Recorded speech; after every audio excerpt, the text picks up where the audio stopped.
Whenever I go on vacation, I usually plan one of the days to sit and watch the sunset. I bring 2 or 3 cameras, usually a time-lapse and a standard camera for video, and then another one for stills. The stills you can post on any wall, but the videos and the time-lapses, it's a little more complicated. I've always wanted to post my sunsets where I can see them and where I can show them to people, but framing a video has never been very easy. They do make store-bought frames that play videos and photos, but never at a very good quality unless you want to pay quite a bit of money. Today I built this frame, which will play any video you throw at it in high definition quality. Today I'll show you how to build it.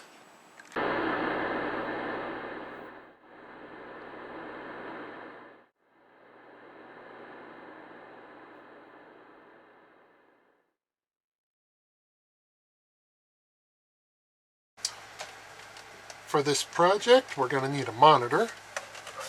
This is a 20-inch Acer. I got it at Goodwill for 15 bucks. It has DVI, VGA, and it takes 20 volts, well, 19 volts. I bought this adapter specifically for it so that we can plug in and have HDMI instead of DVI. This project won't have sound, so it doesn't matter. We are also going to need a Raspberry Pi. This is a Raspberry Pi 3B. We'll be using this for the project. We need a memory card to put the operating system on. It doesn't need to be a very big one. And we'll need a USB thumb drive. This is where we'll be putting our video files.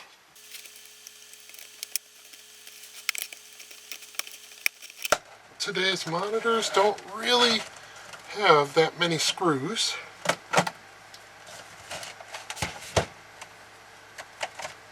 I may have had this one apart before, so it's not very difficult. Come on.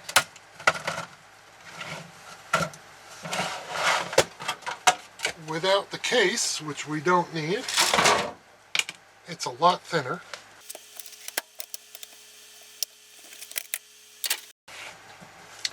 The only trouble is without the case, the LCD panel does not stay attached, so we're probably going to have to use some tape around the edges to hold it. Can't flex these cables so much. Well, they're flexible, but the bonds on the end are not very solid. I've broken them before. I would like to have as few things sticking out the back as possible so I can get this flat against the wall. With the positioning of the DVI port, that's not going to be so easy, but we won't need the power coming out. We're going to solder that right to the board.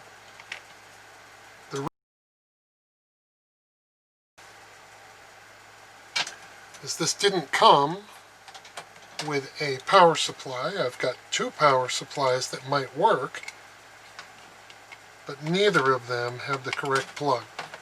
So we're just going to cut the plug off.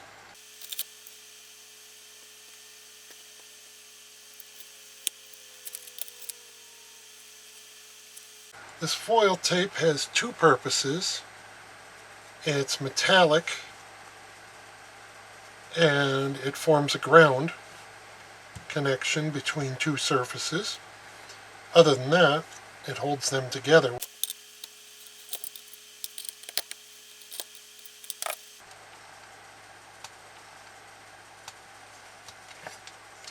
As far as power goes, we've got 2 pins here. One's ground and one's positive. The other one I'm not quite sure about, but we'll find out when we take the board out of the cage.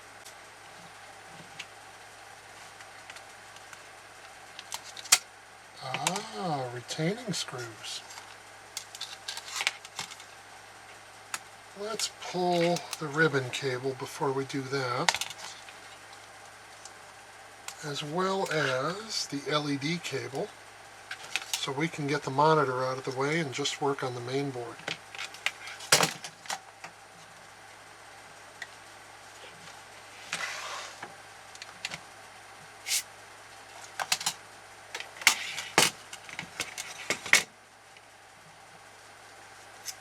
I wonder if this screwdriver is the right size for these.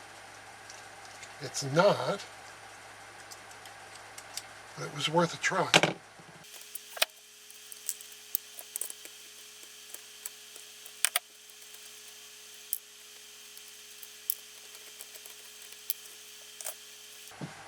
It's a pretty simple board. There is a single monolithic IC, which is basically takes in the video and sends out LVDS signal, which is a low voltage differential stream or signal. I believe it's signal. It's one of those things I've always missaid. Over here is your power supply area. It's got a lot of regulators, probably for the 5 volts. There's another chip there. Not sure what that does. Let's find out the board traces that go to each pin. I believe we're going to find that this is ground.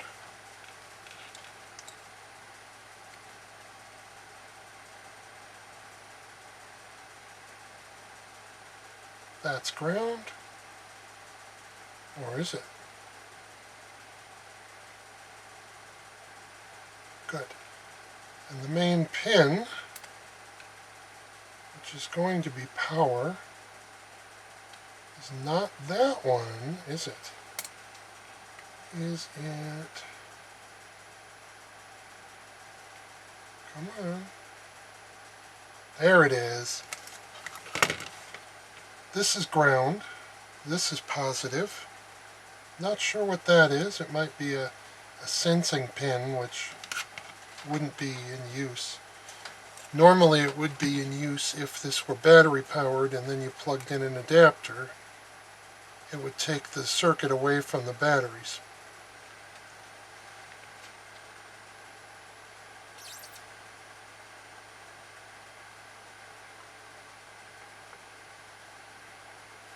Ooh.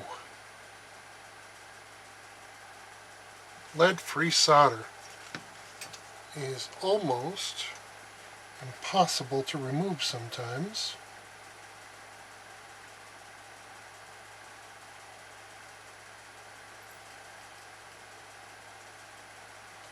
We'll dope it with some leaded solder, let the two mix together. Now it should be much easier to remove. My solder wick has disappeared. So, we'll try an older technique, which is mechanical separation.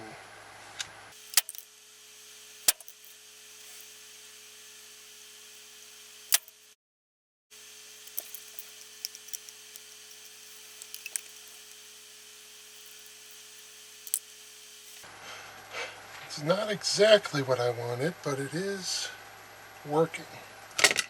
We got the jack apart. We won't need that at all.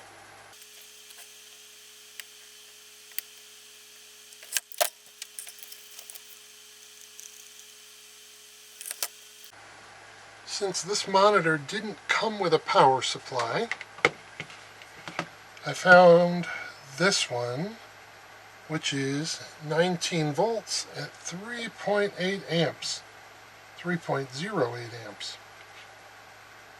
With an outlet like that, I don't think we're ever going to use this for anything. So we can sacrifice this power supply for a project like this.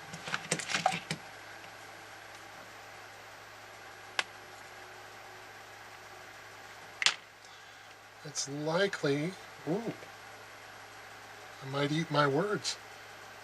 It may not be what I thought it was at all. I was wrong.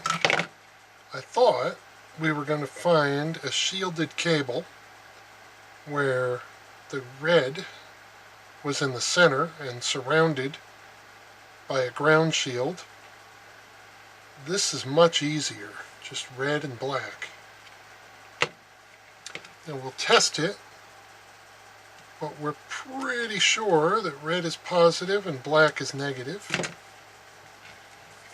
You just never want to assume. Is positive. 19.37 volts. That's perfect for this. And we'll tin these and stick them to the board.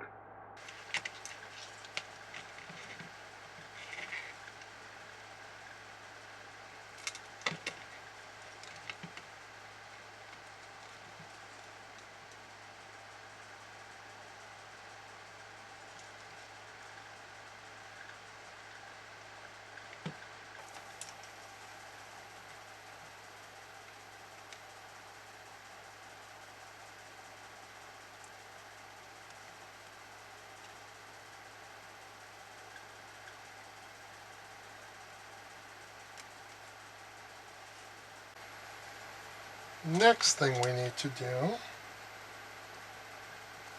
is see if we have an onboard 5-volt supply that we can run the Raspberry Pi from. Judging by this blue LED, I will assume that we have one. Let's find a good spot to tap off of it.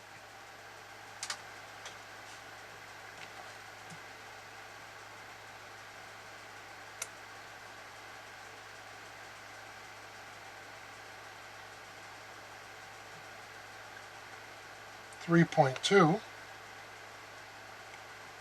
3.2, 3.2. We may not have a 5-volt supply, but we'll see. 5.79,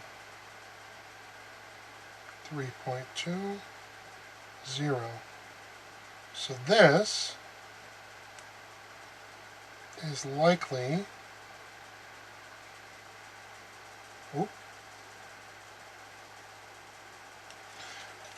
now it disappeared on us.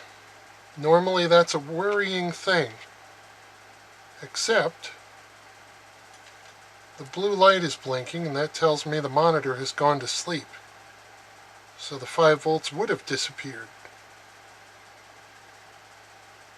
So let's wake it up and look for that 5 volts again. Make sure that's where we thought it was. 5 volts. 5 volts. If we tap here, or off of these capacitors, we should be able to run the Raspberry Pi right off of this board. This is the 3-volt regulator. So 5 volts is going in. 3.3 is coming out. I think that the easiest place to get 5 volts from is going to be this capacitor right here. There's the 3-volt filter. That's the 5-volt filter. It's pretty steady. I don't know if it has the current we need, but it's worth a try. Okay.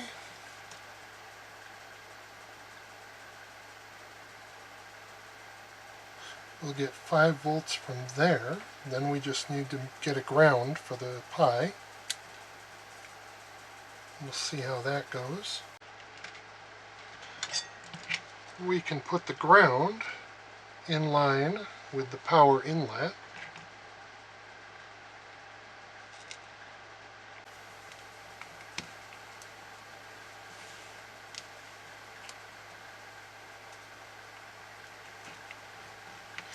Not that the ground is likely going to touch anywhere, but what if it does? It couldn't hurt to be just a little bit careful. Come on.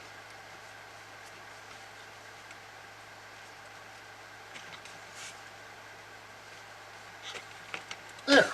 Now we're protected. Now we'll put the board back onto the monitor. And we will temporarily ground it with one screw.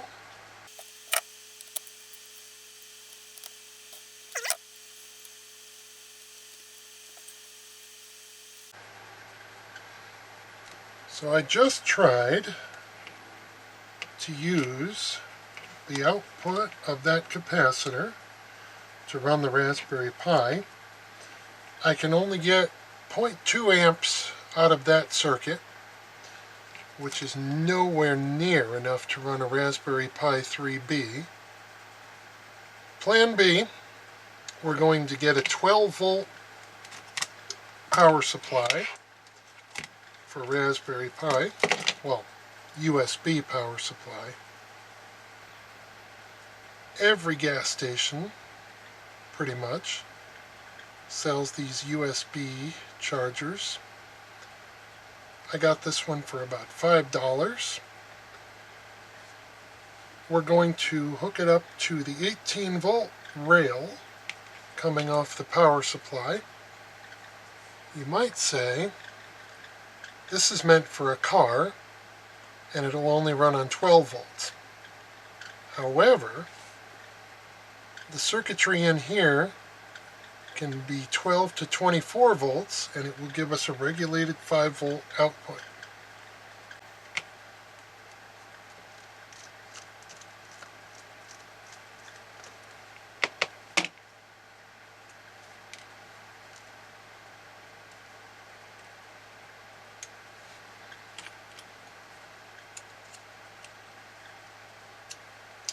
I'll bet you there's a hidden screw.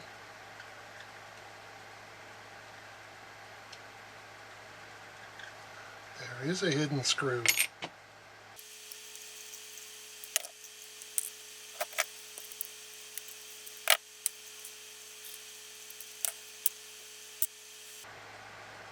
This circuit is perfect for our needs. It's tiny and flat, and all we need to do, we'll remove that. To install this regulator, we're going to need 3 wires. 19 volts in, ground for this circuit, and 5 volts out to the Raspberry Pi. We'll use this yellow for the 5 volt. This will go straight to the ground on the board, and then we'll make another wire coming out to the regulator.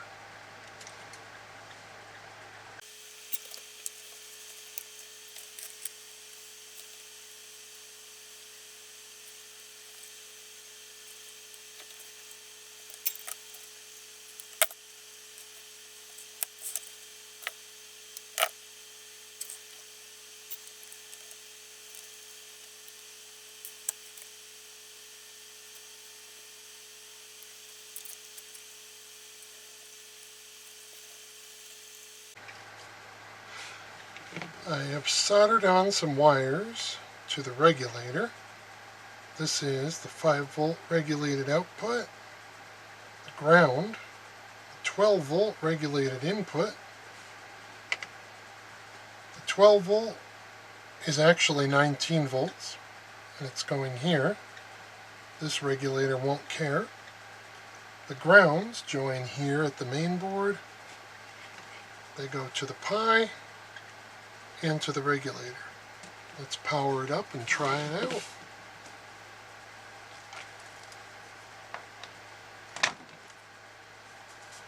The light is blue. That's a good sign. The Pi is starting up. We're going to have to give it some videos to play.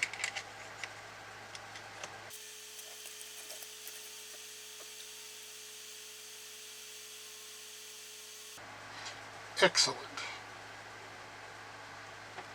Now we just need to frame it, and we'll have endless sunsets all day, every day, rain or shine.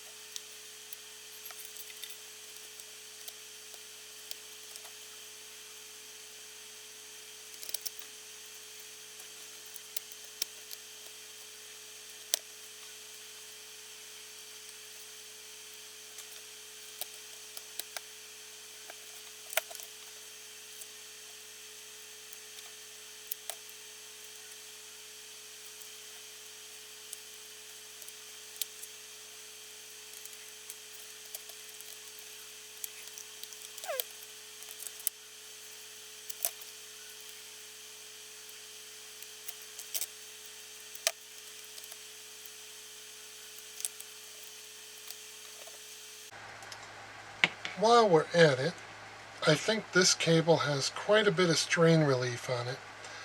I might see if I can shave off some of that and make it a little shallower. I'm not sure if it'll work, but I have a few spares and these only cost a couple of bucks. So if I can make it that much shallower, it's worth a try.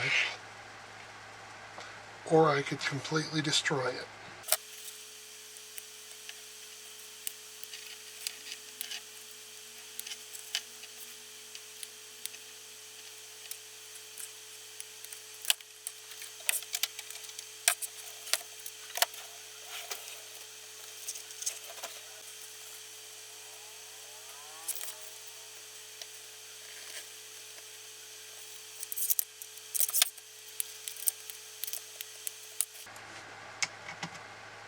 Oh, we need standoffs, don't we?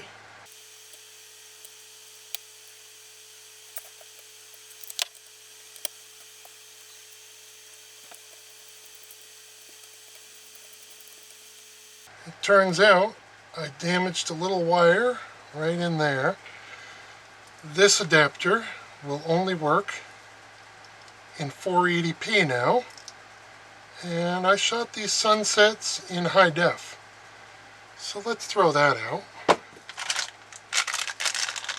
This is why when you need a weird adapter, buy 5.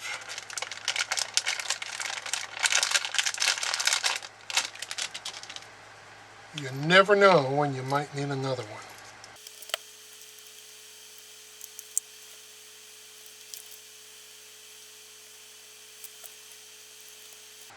That'll hold it. Now we will see in just a sec if the startup text is small, it'll be in high def. If the startup, there we are. If the startup text was this big, we would be in low definition. That's no fun. When you build a circuit like this with a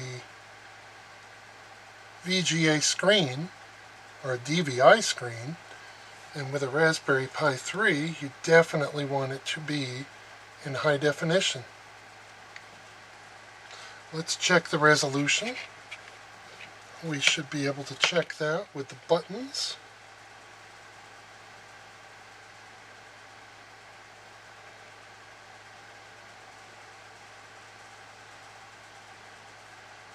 (1600 by 900), that is good enough.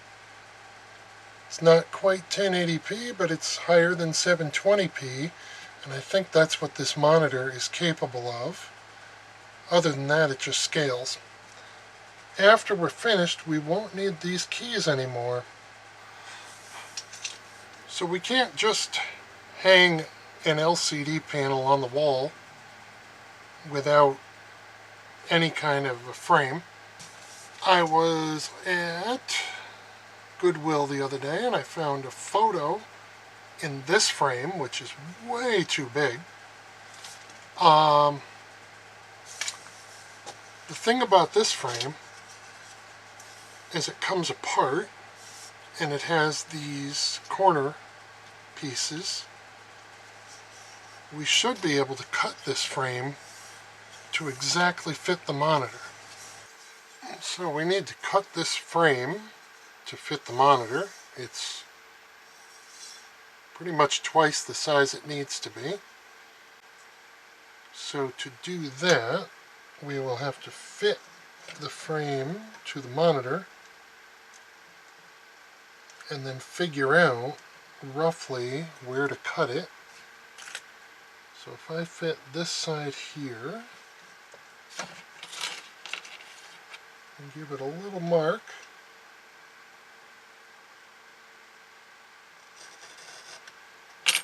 right about there. First, we can line up the ends like so. Let's get those exactly right.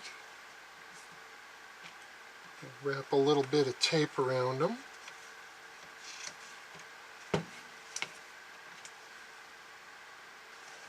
So the frame is about 7.7 millimeters deep.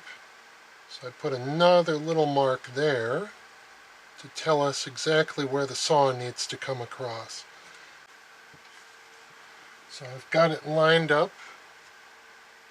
We should be able to cut right along that groove. Now this won't be neat, but we'll file it down when we're finished.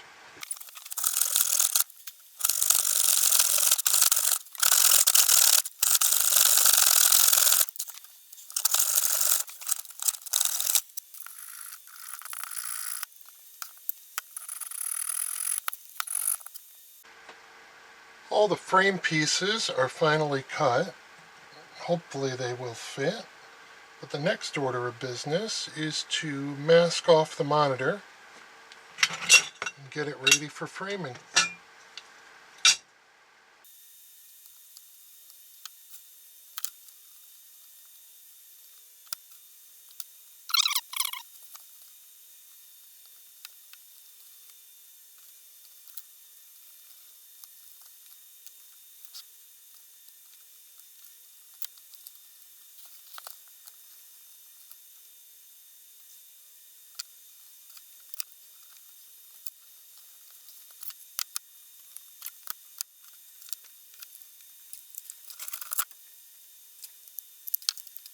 That screwdriver is pretty worn out.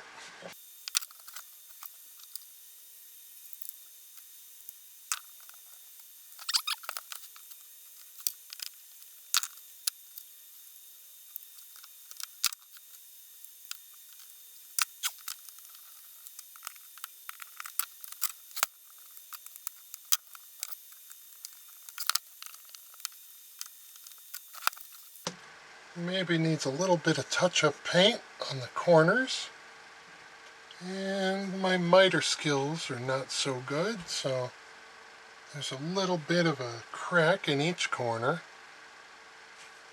But all in all, it's pretty sturdy. Let's put in the spring retainers.